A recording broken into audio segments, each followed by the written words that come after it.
Hello everyone, আমি অমৃতা আর আমার little ওয়ার্ল্ডে আপনাদের ওয়েলকাম। খুব মিষ্টি একটা রবিবারের বিকেল। রবিবারগুলো যদিও ল্যাদ খাওয়ার জন্যে, আর সকালে আমি খুব কষ্টে ল্যাদ কাটিয়ে সুইমিং করতে গেছিলাম। বিকেলবেলা বাইরে বেরোবো বলে রেডি হলাম, অমনি দেখি ওমা ঝমঝম করে বৃষ্টি। খানিকক্ষণ বৃষ্টি হওয়ার পরে আকাশটা এত সুন্দর হয়ে গেছিল, এই দেখুন কি অপরূপ লাগছে। সৌম্য বলল এইরকম ওয়েদারে কিছু একটা ভালো খেতে ইচ্ছে করছে, তো আমি দেখলাম ফ্রিজে পমফ্রেট মাছ আছে। ভাবলাম দুটো পমফ্রেট ফ্রাই করি আর কোল্ড কফি বানাই, এই ওয়েদারে জাস্ট জমে যাবে।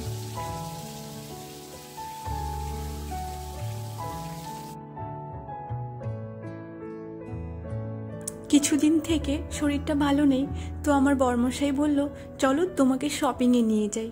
ওর কথা অনুযায়ী শপিং করলে আমার নাকি শরীর মন দুটোই ভালো হয়ে যায়।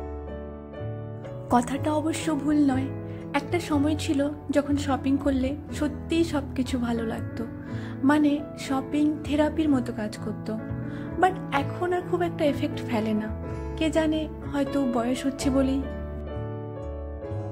আজ দুপুরে সৌম্য আমাকে টক মিষ্টি ইলিশ বানিয়ে খাইয়েছে। এটা ও যেদিন আমাকে প্রথমবার খাইয়েছিল, আমার তখন থেকেই খুব ভালো লাগে।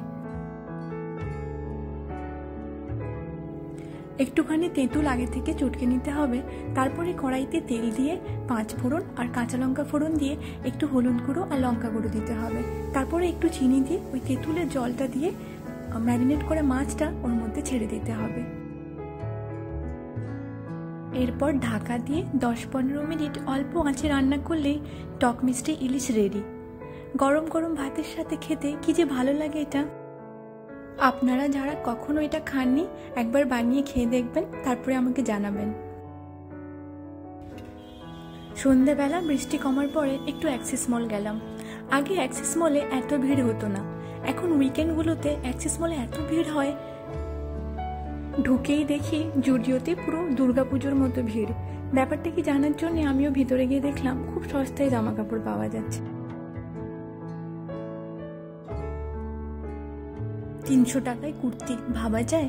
যাই হোক, আমিও দুটো নিলাম।